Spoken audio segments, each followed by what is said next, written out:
আচ্ছা, কেউ একজন নামাজ পড়ে না কেন? আমি তোমার সম্পর্কে বলছি না, আমার প্রিয় ছেলে বা প্রিয় মেয়ে। শুধু প্রশ্নটি নিয়ে চিন্তা করো যে মানুষ কেন নামাজ পড়ে না। এর উত্তরটা খুবই ভয়ঙ্কর। যখন কোনো মানুষ নামাজ নিয়ে অলসতা করে, আমি ৩-৪ বছরের বাচ্চা সম্পর্কে কথা বলছি না, এবং আমি ৬ বছরের কাউকে নিয়েও কথা বলছি না। আমি এমন বাচ্চাদের নিয়ে কথা বলছি যারা এখন বুদ্ধিসম্পন্ন। বা আমাকে কেন নামাজ পড়তে হবে, আমার নামাজ আল্লাহর কেন এত দরকার? সুতরাং তোমার নামাজ পড়া আল্লাহর প্রয়োজন নেই। এমনকি তুমি যদি নামাজ পড়ো, আমি পড়তে বলছি এই কারণে, তখন কি করো? নামাজের জন্য কিভাবে নিয়ত করো? তখন আমি 4 রাকাত নামাজ পড়বো, দাঁড়ালাম, কারণ আমার আব্বা বারবার পড়তে বলছেন। আল্লাহু আকবার। এখন এটাই সেই প্রশ্নের উত্তর যে কেন একজন মানুষ নামাজ পড়ে না। যখন কোনো মানুষ নামাজ নিয়ে অলসতা করে, আমি ৩-৪ বছরের বাচ্চা সম্পর্কে কথা বলছি না, এবং আমি ৬ বছরের কাউকে নিয়েও কথা বলছি না। আমি এমন বাচ্চাদের নিয়ে কথা বলছি যারা এখন বুদ্ধিসম্পন্ন। বাবা পুত্র বা কন্যা মিলে একই লেভেলের ভিডিও গেম খেলতে পারে, তারা একই ধরনের টিভি শো দেখতে পারে, তারা এমন একটি লেভেলে পৌঁছে গেছে যে তারা এখন উচ্চ স্তরের বিষয়গুলো হৃদয়ঙ্গম করতে পারে।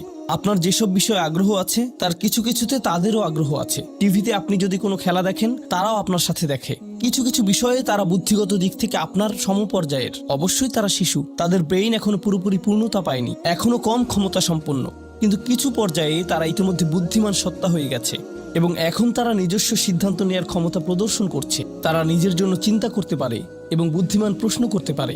অতএব নবীন কিশোর কিশোরীরা, তোমরা যারা শ্রোতাদের মধ্যে বসে আছো, তোমাদের শিশু হিসেবে সম্বোধন করছি না, আমি তোমাদের কিশোর কিশোরী হিসেবে সম্বোধন করছি। মনে করো তোমাদের বাবা তোমাদের সাথে কথা বলছে, বা তোমাদের মা তোমাদের সাথে এই খুতবায় কথা বলছে।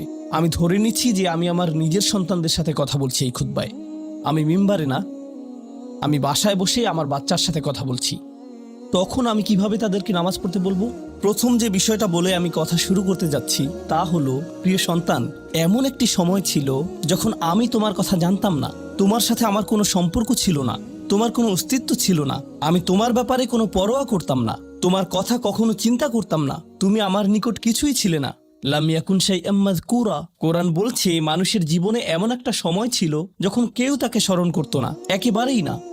আমি তোমাকে একটুও ভালোবাসিনি, কারণ তুমি আমার নিকট জিরো ছিলে, কিছুই না। কিন্তু হঠাৎ করে আমার জীবনে তোমার আগমন ঘটল। এমনকি যখন আমি জানতে পারলাম যে তোমার মা তোমার জন্ম দিবে, যখন সে তার পেটের মধ্যে তোমাকে বহন করে চলছিল, এমনকি তোমার মাও ভাবতো কেমন হবে আমার সন্তানটা, কিন্তু আমার কোনো ধারণাই ছিল না, আমার কাছে কোনো তথ্য ছিল না। আমার একটা অংশ এই ভয়ে থাকতো যে তুমি হয়তো আমার মতো হবে, কিন্তু আমার কোনো ধারণাই ছিল না কেমন মানুষ হবে তুমি। এমনকি তুমি যখন একটু একটু করে বড় হচ্ছিলে, তুমি যখন একদম ছোট বাচ্চা ছিলে, আমি আসলে জানতাম না তুমি কে। আমি শুধু জানতাম তোমাকে খাওয়াতে হবে, আর মাঝে মাঝে তোমার থেকে দুর্গন্ধ আসতো। এছাড়া তোমার সম্পর্কে আমি তেমন কিছুই জানতাম না। এখন তুমি যেহেতু বড় হয়ে উঠছো, এখন আমরা পরস্পর কথা বলতে পারি এবং যোগাযোগ করতে পারি। তুমি স্কুলে যাচ্ছ, আমরা একই বাড়িতে বাস করি।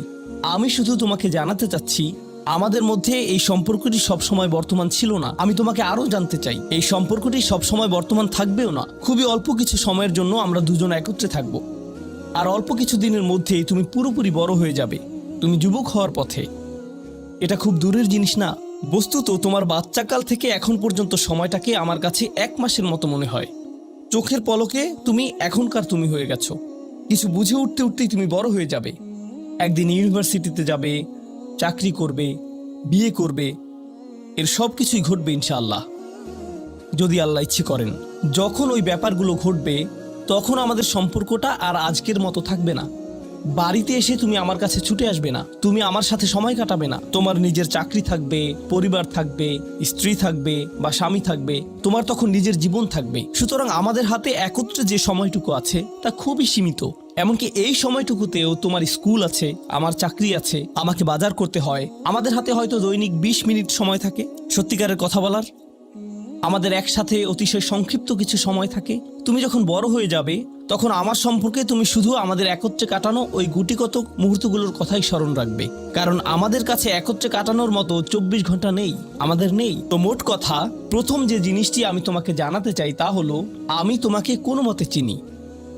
আমি জানি আমরা একত্রে বাস করি, কিন্তু আমি সত্যিই তোমার সম্পর্কে খুবই অল্প জানি। কেন জানো? কারণ কোনো মানুষ অন্য কোনো মানুষকে সত্যিকার অর্থে চিনে না। তুমি যা যা চিন্তা করো তার সবটা তো আমাকে বলো না, আর আমিও নিজের চিন্তার সবকিছু তোমাকে জানাই না।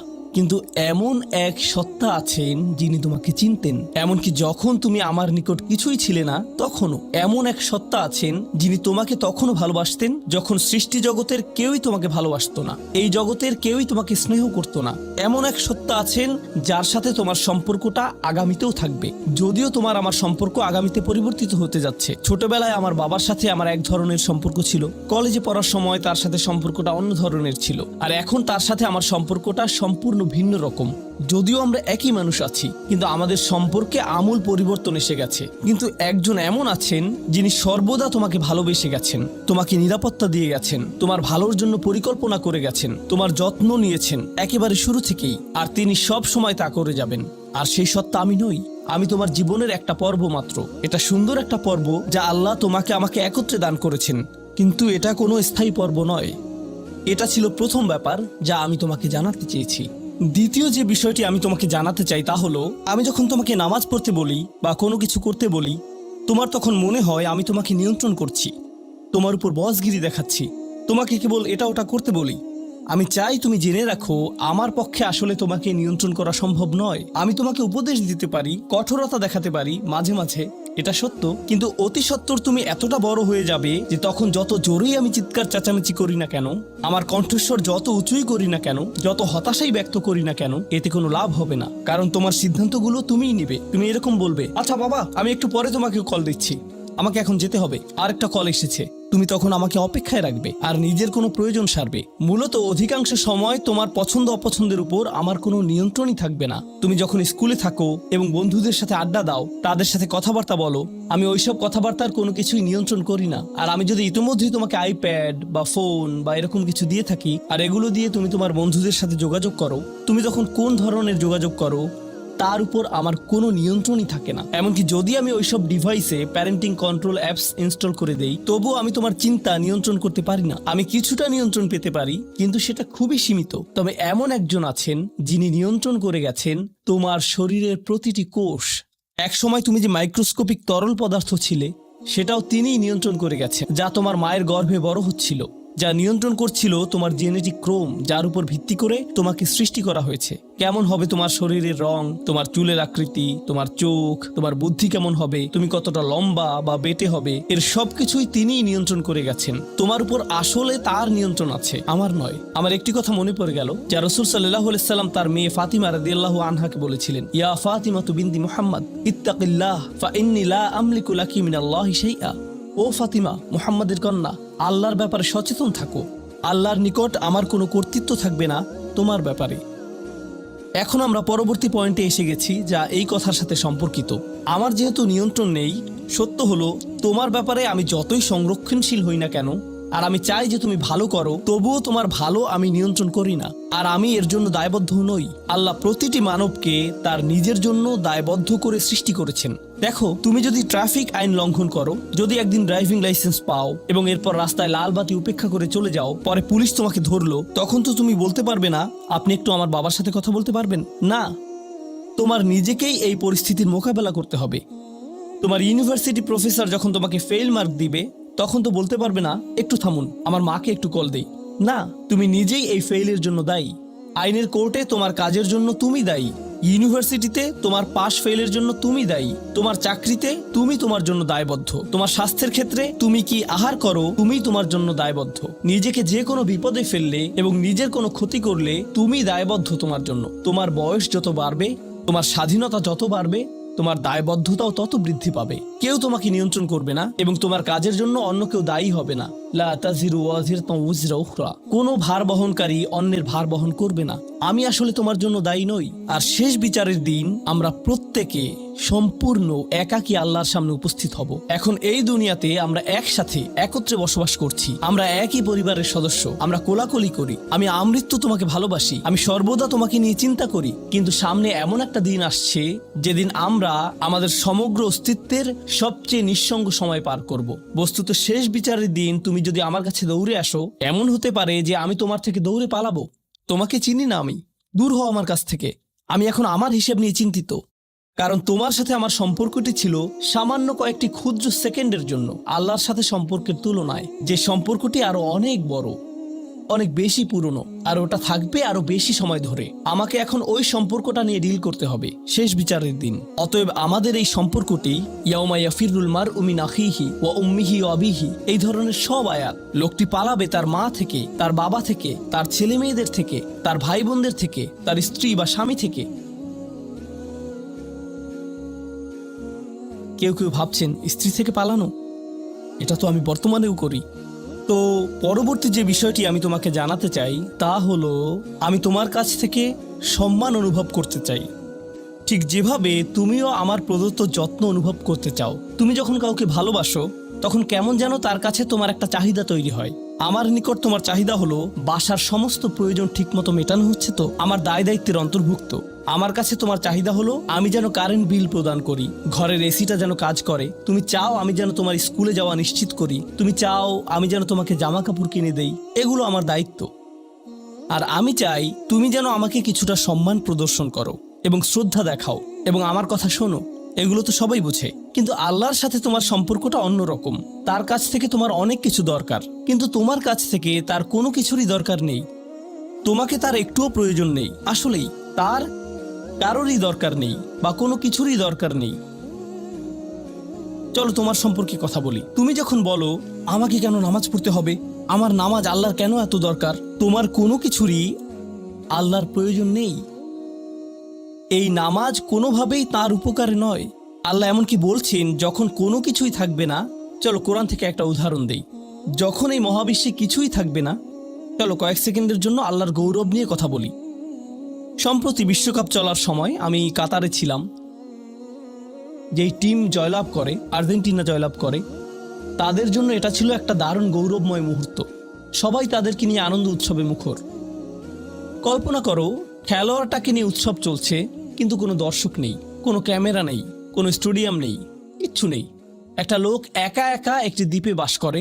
সে ফুটবলটাতে লাথি দিয়ে একটা গোল করে ফেলল আর বলে উঠল, ইয়ে, আমি সেরা। কিন্তু কেউ তো সেখানে নেই। এমন ঘটনার কথা শুনলে মনে করবে এই লোকটি পাগল হয়ে গেছে, তাই না? গৌরব পেতে হলে গৌরব করার মতো একদল দর্শক থাকতে হবে। স্বীকৃতি পেতে হলে একদল মানুষ আশেপাশে থাকতে হবে যারা স্বীকৃতি দিবে। প্রশংসা পেতে হলে, কদর পেতে হলে নিজে নিজে তো আর প্রশংসা পেতে পারো না। এমন কেউ থাকতে হবে যে তোমার জন্য এই প্রশংসাটা করবে। কিন্তু আল্লাহ বলেন, কুল্লু মান আলাইহা ফান ওয়া ইয়াবকা ওয়াজহু রাব্বিকা যুল জালালি ওয়াল ইকরাম। তিনি বলেন সব কিছুই ধ্বংস হয়ে যাবে এই ধরাপৃষ্ঠের, তথাপি তোমার রবের চেহারা থেকে যাবে। আল্লাহই একমাত্র সত্তা, যিনি তখনও মহিয়ান এবং গরিয়ান। এমনকি যখন তার প্রশংসা এবং গৌরব বর্ণনা করার কেউ থাকবে না। অন্য যে কারো ক্ষেত্রে কাউকে না কাউকে এটা করে দিতে হয়। তাই আল্লাহর প্রয়োজন নেই আমার নামাজের, আমার হালাল মুরগি খাওয়া আল্লাহর প্রয়োজন নেই, আমার মন্দ বলা থেকে বিরত থাকাও আল্লাহর প্রয়োজন নেই। তাই নিজের মাথা থেকে এই চিন্তা দূর করে দাও যে নামাজ পড়ার মাধ্যমে তুমি কোনোভাবে অন্য কারো উপকার করছো। আল্লাহ এমনকি বলছেন, ইয়ামুন্নুনা আলাইকা আন আসলামু, তারা মনে করে তারা ইসলাম গ্রহণ করে তোমাকে ধন্য করেছে। লা তামুন্নু আলাইয়া ইসলামাকুম, আমাকে বলতে এসো না যে তোমার ইসলামের মাধ্যমে তুমি কোনোভাবে আমার উপকার করেছো। বালিল্লাহু ইয়ামুন্নু আলাইকুম, বরং আল্লাহ তোমাদের প্রতি অনুগ্রহ করেছেন। এখন পরবর্তী বিষয়, আচ্ছা কেউ একজন নামাজ পড়ে না কেন? আমি তোমার সম্পর্কে বলছি না, আমার প্রিয় ছেলে বা প্রিয় মেয়ে। শুধু প্রশ্নটি নিয়ে চিন্তা করো যে মানুষ কেন নামাজ পড়ে না। এর অনেকগুলো উত্তর থাকতে পারে, আর এই প্রশ্নের উত্তর আল্লাহর কাছেও আছে। উত্তরটা খুবই ভয়ঙ্কর। এই উত্তরটি আমি খুতবার শুরুতে পড়েছি। তিনি বলেন, ফালা সাদ্দাকা ওয়ালা সাল্লা ওয়ালাকিন কাযযাবা ওয়া তাওয়াল্লা। সে আসলে সত্য গ্রহণ করেনি এবং সে নামাজও পড়েনি। তিনি কাফের সম্পর্কে বলছিলেন। তিনি দুইটা জিনিস বলেছেন, এই লোকটি সত্য গ্রহণ করেনি এবং নামাজও পড়েনি। কথাটা ভাবনার উদ্রেক করে। যদি বলা হয় সে সত্য গ্রহণ করেনি, আমার আশা হলো তিনি বলবেন লা সাদ্দাকা ওয়ালা আমানা, কিন্তু তিনি বলছেন লা সাল্লা। এর মানে হলো আল্লাহর সত্য গ্রহণ করার ব্যাপারে তোমার অন্তরে কিছু একটা মিসিং আছে। না না না, বাচ্চাটা বলে আমি আল্লাহকে বিশ্বাস করি, আমি মুসলিম। হ্যাঁ, তুমি এখানে মুসলিম, তোমার মাথায়।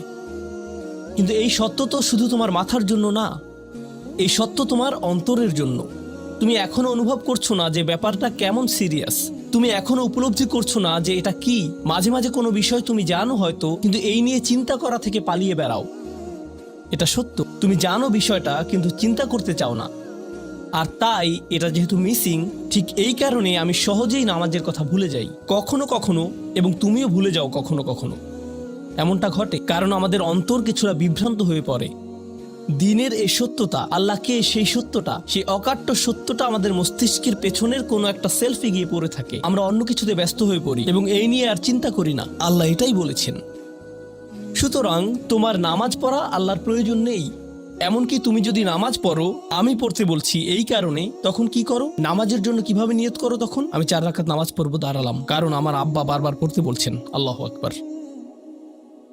নবী সাল্লাল্লাহু আলাইহি সাল্লাম আমাদের বলেছেন, নিয়ত সঠিক না হলে কাজের কোনো মূল্য থাকে না। ইন্নামাল আমালু বিন্নিয়াহ, ইন্নামাল আমালু বিন্নিয়াত। এমনকি যদি তুমি কাজটা করেও থাকো কিন্তু তোমার নিয়ত ছিল আমি শুধু তোমাকে বিরক্ত করি, এটাই তোমার নিয়ত, তখন এই নামাজ আমার যেমন কোনো উপকার করবে না, ঠিক তেমনি তোমারও কোনো উপকার করবে না। তোমার সত্যিকারের আন্তরিক নামাজ থেকে একমাত্র যে উপকৃত হবে সে হলো তুমি নিজে। এখন এটাই সেই প্রশ্নের উত্তর যে কেন একজন মানুষ নামাজ পড়ে না। আরও 2টা কথা তোমার সম্পর্কে বলতে চাই। তার মাঝে একটা হলো নামাজ পড়ার উদ্দেশ্য কি, কোন কারণে পড়ব। কারণ তুমি হয়তো ভাবছো নামাজ পড়ার উদ্দেশ্য হলো তুমি যেন জাহান্নামে না জ্বলো। নামাজ পড়ার উদ্দেশ্য হলো তুমি যদি নামাজ না পড়ো আল্লাহ তোমাকে ঘৃণা করবেন।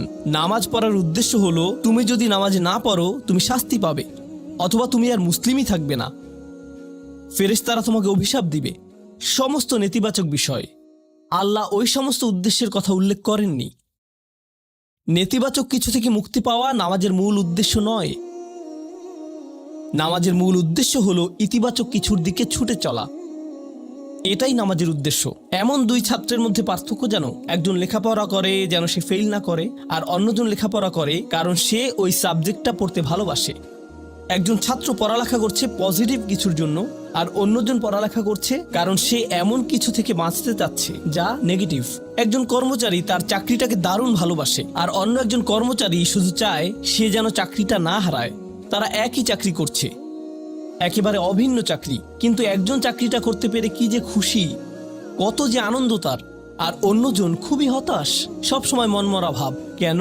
কারণ তাদের একজন এটা করছে ক্ষতিকর কিছু থেকে মুক্তি পাওয়ার জন্য, আর অপরজন এটা করছে উপকারী কিছুর দিকে ছুটে চলার জন্য। আল্লাহ কোরআনে যখন আমাকে নামাজ সম্পর্কে বলেছেন যে কেন আমাদের নামাজ পড়া দরকার, তিনি মূসা আলাইহিস সালামকে এই উত্তরটা বলে দিয়েছেন যখন তিনি তার সাথে সাক্ষাৎ করেছিলেন। তিনি বলেছেন, আকিমিস সলাতা লিযিকরি, আর আমাকে স্মরণ করার উদ্দেশ্যে নামাজ কায়েম করো। তোমার নামাজ ঠিক রাখো যেন তুমি তোমার রবকে স্মরণ করতে পারো। আমি তোমাকে ইতিমধ্যে বলেছি যে তোমার আমার সম্পর্কটা খুবই সীমিত, কিন্তু তোমার সাথে আল্লাহর সম্পর্কটা অনেক আগে থেকে শুরু হয়েছিল, আর তার সাথে তোমার এই সম্পর্কটা অনন্তকাল ধরে বলবৎ থাকবে। তাই সেই সম্পর্কটির কথা স্মরণে আনা আবশ্যক, কারণ ভালো যত কিছু তোমার কাছে আসে তা আসে ওই সম্পর্কটা থেকেই। সামান্য কিছু ভালো জিনিস তোমার বাবার কাছ থেকে আসে, কিছু কিছু ভালো জিনিস, কিন্তু সকল ভালো জিনিস যা তোমার কাছে আসে তা আসে একমাত্র ওই সম্পর্কটির কারণে। যদি তুমি চাও সকল উপকারী জিনিস তোমার জীবনে অবস্থান করুক, তখন তোমাকে অবশ্যই তার কথা স্মরণ করতে হবে যার নিকট থেকে সকল কল্যাণের আগমন ঘটে, যার নিকট থেকে সকল নিয়ামতের আগমন ঘটে, সকল রিজিকের আগমন ঘটে, সকল হিদায়েতের আগমন ঘটে। আর তাই আল্লাহ বলছেন সর্বোত্তম যে উপায়ে তুমি এটা করবে তা হলো নামাজের মাধ্যমে তুমি আমাকে স্মরণ করবে। এজন্যই তোমার নামাজ পড়া দরকার। আচ্ছা, পরিশেষে এজন্যই তোমার এটা করা উচিত, কিন্তু তুমি এটা করছো বলেই সঠিক নিয়ত সহকারে। আল্লাহ বলছেন কেবল এখানেই শেষ নয়, এর কিছু উপকারিতাও আছে। কিছু ভালো জিনিস তোমার পথে আসবে যখন তুমি সত্যি সত্যি আল্লাহকে স্মরণ করবে। যখন তুমি আল্লাহকে স্মরণ করবে যেভাবে তিনি চান সেভাবে, আর যে উপায়ে তিনি চান তা হলো এই নামাজগুলোর মাধ্যমে। তুমি যদি এটা করতে পারো, আল্লাহ বলছেন ইন্না সলাতা তানহা আনিল ফাহশাই ওয়াল মুনকার। এমনকি এই আয়াতেও ওয়ালা যিকরুল্লাহি আকবার, তিনি বলছেন নামাজের মধ্যে এই উপকারটি আছে যে এটা তোমাকে অশ্লীলতায় পড়ে যাওয়া থেকে রক্ষা করবে। কারণ অশ্লীলতা তোমার চারপাশে বিরাজমান, আর আমি প্রিয় পুত্র তোমাকে এটার সম্মুখীন হওয়া থেকে রক্ষা করতে পারবো না। অশ্লীলতা তোমার ফোনে, অশ্লীলতা তোমার স্কুলে, অশ্লীলতা তোমার বন্ধুদের মাঝে, অশ্লীলতা ঈদের অনুষ্ঠানে, যখন কোনো কর্নারে গিয়ে বন্ধুদের সাথে আড্ডা দাও, অশ্লীলতার উপস্থিতি তুমি সর্বত্র দেখতে পাবে। প্রতিবার যখনই তুমি অশ্লীলতার দিকে এগিয়ে যাবে, তোমার অন্তর ক্ষতিগ্রস্ত হয়ে পড়বে। আর আল্লাহ বলছেন, যদি তুমি এই নামাজগুলো আদায়ে যত্নবান হও, এগুলো তোমাকে অশ্লীলতার করাল গ্রাস থেকে রক্ষা করবে। একবার যদি তুমি অশ্লীলতায় ডুবে যাও, তখন তুমি হয়ে পড়বে যেমন তুমি যদি দূষিত বাতাসে নিঃশ্বাস নাও, প্রথম প্রথম তোমার কাশি আসবে, কিন্তু যদি এতে বেশিক্ষণ অবস্থান করো, একসময় এতে তুমি অভ্যস্ত হয়ে পড়বে। অশ্লীলতাও ঠিক এরকম, এতে আকণ্ঠ নিমজ্জিত থাকলে একসময় এটাকে আর বড় অপরাধ বলে মনে হবে না, নিজেকে এর থেকে রক্ষা করার কোনো গরজ অনুভব করবে না আর, কারণ তোমার প্রতিরোধ ব্যবস্থা দূষিত হয়ে গেছে। এরপর তুমি এমনকি আরো বিষাক্ত আচরণের জন্য প্রস্তুত হয়ে যাবে, এমনকি আরো জঘন্য বিষয় ওয়াল মুনকার, এমনকি আরো ঘৃণ্য কাজও তোমার দ্বারা সম্পন্ন হয়ে যেতে পারে। অধপতনের অতল গহ্বরে হারিয়ে যাওয়া থেকে এই নামাজগুলো তোমাকে রক্ষা করবে। এই জন্যই তোমার নামাজ পড়া দরকার, এই সমস্ত কারণেই তোমার নামাজ পড়া প্রয়োজন। আমি বলেছি এই জন্য না, এই সমগ্র ভ্রমণের শেষে সিদ্ধান্তটা সম্পূর্ণরূপে তোমার।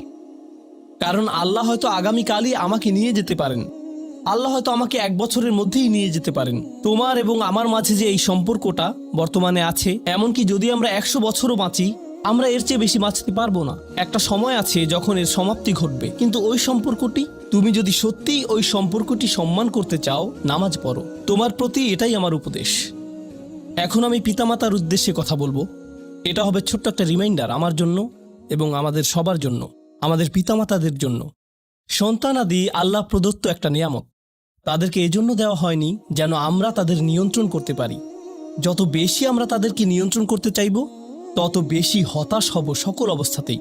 আমি দেখেছি এমনটা, বিশেষ করে যে পরিবারগুলো তাদের সন্তানদের দিনের সুরক্ষা করতে চায়, তারা যত বেশি সন্তানদের উপর জোর করে দিন চাপিয়ে দিতে চায়, তত বেশি ওই ছেলেমেয়েগুলো অদ্ভুত সব উপায়ে বিদ্রোহ প্রকাশ করে। কারণ যে বিষয়টা আল্লাহ চান আপনি তাদেরকে প্রদান করুন, আপনার ছেলে মেয়েদের কাছে আপনার যে সুযোগ আছে, সেটা তাদেরকে আপনার আদেশ নিষেধ মানতে বাধ্য করার জন্য নয়। সুযোগটা এই জন্য দেয়া হয়েছে যেন আপনি তাদেরকে এমন সব বিষয়ে চিন্তা করাতে পারেন যা শুধু আপনার পক্ষেই চিন্তা করানো সম্ভব। তাদেরকে এমন সব বিষয়ে পছন্দ করাতে পারেন যা শুধু আপনার পক্ষেই পছন্দ করানো সম্ভব। আপনার বাচ্চাটা বাস্কেটবল পছন্দ করে কারণ সে আপনাকে বাস্কেটবল খেলতে দেখেছে। সে প্লে স্টেশন পছন্দ করে কারণ সে তার বাবাকে প্লে স্টেশনে খেলতে দেখেছে। এভাবে আপনি বাচ্চাটার অন্তরে কোনো কিছুর জন্য ভালোবাসা তৈরি করে দিতে পারেন, কারণ আপনি যেরকম, আপনার পক্ষে এটা করা সম্ভব। আর যখন বাচ্চাদেরকে বলতে থাকেন তোমার হোমওয়ার্ক করো, তোমার হোমওয়ার্ক করো, আপনার সন্তানের বয়স যখন 40 হবে, সে তখন বলবে না আমি হোমওয়ার্ক ভালোবাসি, কিন্তু 40 বছর বয়সেও সে বলবে আমি বাস্কেটবল ভালোবাসি, আমার বাবা সবসময় বাস্কেটবল খেলতেন। আপনি যা ভালোবাসেন তা ট্রান্সফার হয়ে তার কাছে চলে যায়, আর যা করতে বলেন তা প্রত্যাখ্যাত হয়ে যায়। এমনটি আপনার ক্ষেত্রেও ঘটেছিল। আপনার ছেলে মেয়েদের কথা ভুলে যান, আপনার নিজের বাস্তবতাও এটাই। আপনার বাবার কিছু কিছু জিনিস যে আপনি এখনো পছন্দ করেন, তা ভালোবাসার মাধ্যমে আপনার নিকট ট্রান্সফার হয়েছিল। আর আপনার বাবার ওই ব্যাপারগুলো আপনি অপছন্দ করতেন যা তিনি জোর করে আপনাকে গেলাতে চেয়েছিলেন। এখানে উপবিষ্ট প্রত্যেকের বাস্তবতা এটাই, শুধু সেগুলোই গ্রহণ করেছি যেগুলো ভালোবাসার মাধ্যমে হস্তান্তরিত হয়েছিল। ঠিক এই ইশারাটাই আমাদের পিতামাতাদেরকে দেয়া হয়েছে সূরাতুল ইসরার এই আয়াতে, রব্বির হামহুমা কামা রব্বায়ানি সগীরা। রব্বায়ানি মানে যখন তারবিয়া ব্যবহার করা হয় একটি চারা গাছ বড় করার জন্য, আপনাকে চারা গাছটির যত্ন নিতে হবে, এর সযত্নে প্রতিপালন করতে হবে। গাছটির প্রতি চিৎকার চেঁচামেচি করতে হবে না, তাড়াতাড়ি বড় হও, তাড়াতাড়ি লম্বা হও। আপনার একে সময় প্রদান করতে হবে। অনেক সময় পোকামাকড় এসে এর পাতাগুলো খেয়ে ফেলতে চাইবে, আপনাকে তখন পোকামাকড় সরিয়ে দিতে হবে। কখনো কখনো একটু কঠোর আচরণ করতে হবে, শুধু অতটুকুই যেন পোকামাকড়গুলো দূর হয়ে যায়। এরপর আবারও এতে পানি দিতে হবে। আমাদের বাচ্চাদের সাথে আমাদের উদাহরণটা ঠিক এমনই। ঠিক এই কারণেই আমরা আমাদের মাতা পিতার জন্য এই দোয়াটা করি। আমি দোয়া করছি আল্লাহ যেন আমাদের সন্তানদেরকে হেদায়েত দান করেন, যা শুধু তার পক্ষেই দেওয়া সম্ভব। দোয়া করছি আল্লাহ তাদের অন্তরে ইস্তিকামা প্রদান করুন, যেন তারা তাদের জীবনের সঠিক সিদ্ধান্ত নিতে পারে। আরও দোয়া করছি আল্লাহ তাদেরকে ইব্রাহিম আলাইহিস সালামের দোয়ার মতো করুন, যা তিনি আমাদের সবার জন্য করেছিলেন, রব্বি জাআলনি মুকিমাস সলাতি ওয়া মিন যুররিয়াতি। হে আমার রব, আমাকে সালাত কায়েমকারী বানান এবং আমার বংশধরদের মধ্য থেকেও। আল্লাহ তাআলা এখানে উপস্থিত পিতামাতাদেরকে, আমাকে সহ সবাইকে এমন দৃষ্টান্তে পরিণত করুন যে আল্লাহকে ভালোবাসে এবং যে নামাজকে ভালোবাসে, যেন আমাদের ছেলেমেয়েরা নামাজের প্রেমে পড়ে যায় আমরা যেভাবে নামাজকে ভালোবাসি তা দেখে। বারাকাল্লাহু লি ওয়া লাকুম ফিল কুরআনিল হাকিম ওয়া নাফা'নি ওয়া ইয়্যাকুম বিল আয়াতি ওয়াজ যিকরিল হাকিম।